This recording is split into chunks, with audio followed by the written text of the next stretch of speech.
Albert Tristanly, siswa SMA Pelita Bangsa Lampung, telah diterima di 5 kampus dunia.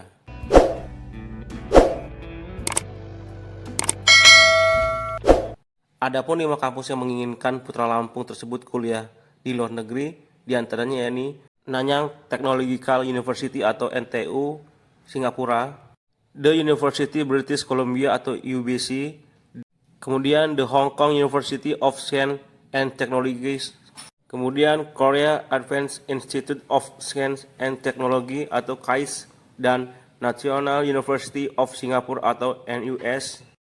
Dari 5 kampus tersebut, Albert menginginkan berkuliah di NUS dengan jurusan Computer Science. Saat diwawancara secara khusus oleh Tribun Lampung, Albert mengatakan dirinya akan mengambil jurusan Computer Science karena jurusan tersebut merupakan jurusan yang paling diminatinya. Dirinya berterima kasih kepada Dewan Guru SMA Pelita Bangsa dan terutama orang tua yang telah mendukungnya selama ini. Tristanly, sekarang usia 17 dan saya bersekolah di SMA Pelita Bangsa Bandar Lampung. Saya adalah anak tunggal, jadi satu dari satu bersaudara.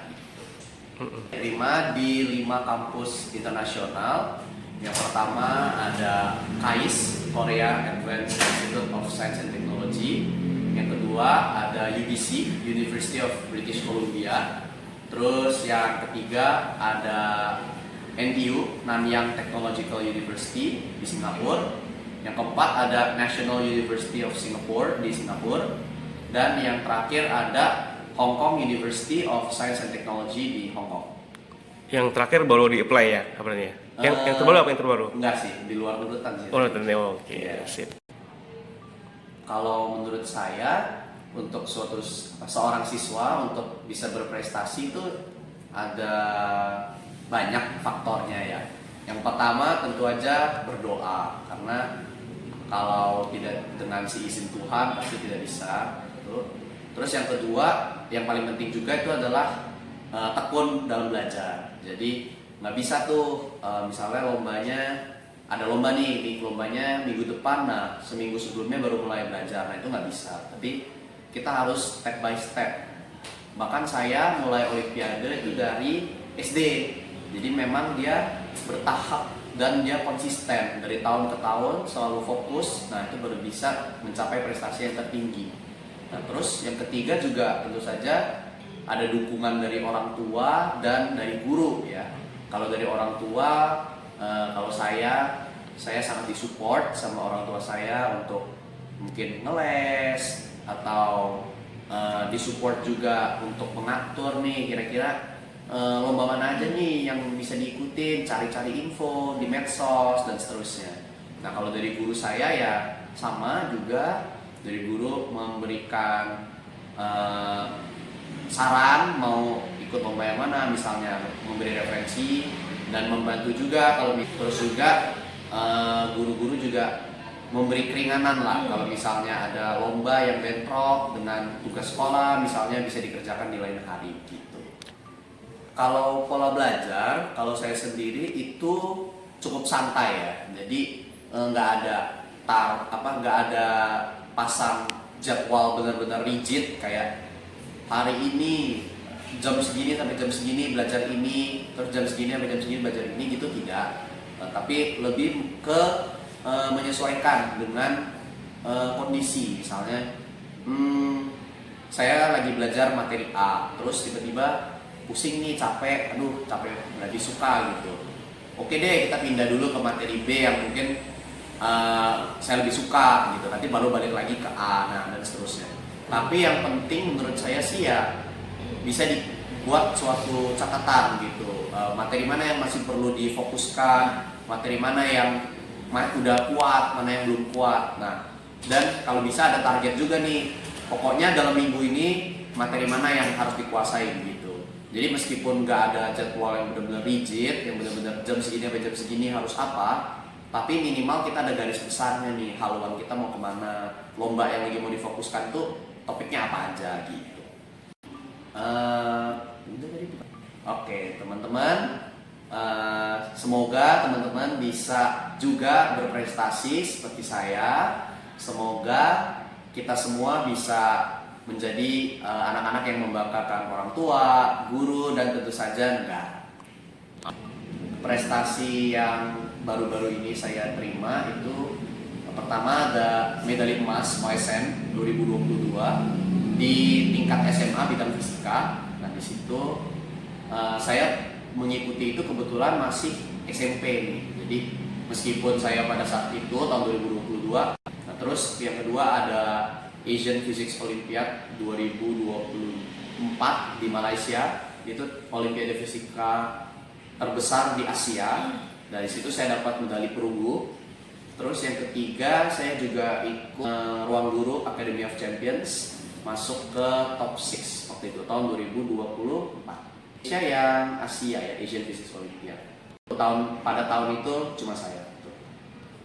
Timnasnya ada 8 orang. Nama saya Yuniati, saya hanya ibu rumah tangga biasa gitu. Iya. Awalnya kita bimbing gitu, ketika misalnya lagi ada lomba gitu, kita maksudnya kita ketika SD gitu, paling kita mencoba melihat bahannya apa gitu, dan gitu kita bareng-bareng lihat gitu. Kadang-kadang kita tes gitu, apakah jawabannya sudah benar. Itu ketika SD kelas 2, kelas 3 gitu. Ketika sudah SMP, SMA itu udah mulai mencari-cari lomba gitu, lomba mana yang bagus gitu dan di media sosial. IPA, ya. Fisika saya. Seperti biasa tidak ada yang istimewa gitu. Mungkin makanan kesukaan Albert apa sih Bu sejauh ini Bu?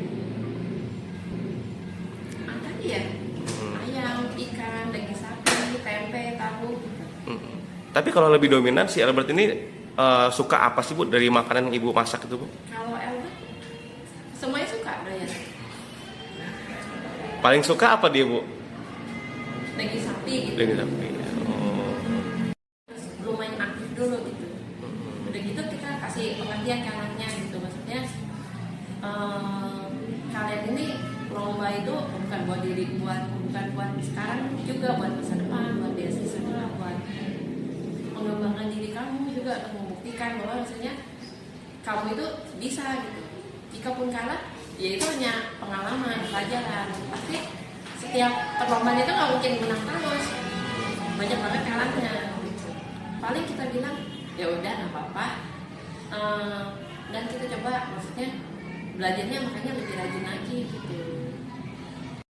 Dari sekolah sendiri untuk dukungan yang diberikan datang dalam berbagai bentuk ya. Yang pertama kita support secara mental, bagaimana menghadirkan kondisi pembelajaran yang memang kondusif untuk Albert, dan juga yang kedua bentuk finansial, di mana kita memberikan bantuan-bantuan yang kiranya kita bisa support dalam bentuk pembiayaan, dan juga misalnya Albert mau pergi lomba kita siapkan akomodasinya dan lain-lainnya gitu. Yang ketiga adalah tentu saja dari dukungan lingkungan, di mana guru-guru dalam hal ini juga membantu dan mendampingi serta memotivasi.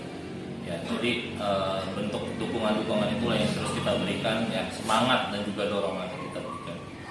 Untuk pencapaian yang memang sejauh ini kita lihat di sekolah Pelita Bangsa, tentu memang banyak anak-anak yang secara kemampuan dan perekonomian mampu ya untuk melanjutkan studi di luar negeri.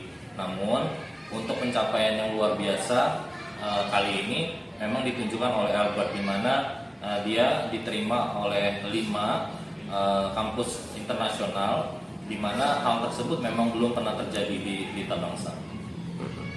Pola pendidikan yang terus kita kembangkan dan juga terus kita akomodasi tentu saja melihat bagaimana pencapaian Albert sejauh ini, sehingga kita melihat bahwa pembinaan dari awal adalah kunci, di mana kita bisa membentuk individu-individu serupa seperti Albert. Tapi tentu saja ini kembali lagi melalui pencitraan bakat dan juga minat dari setiap murid.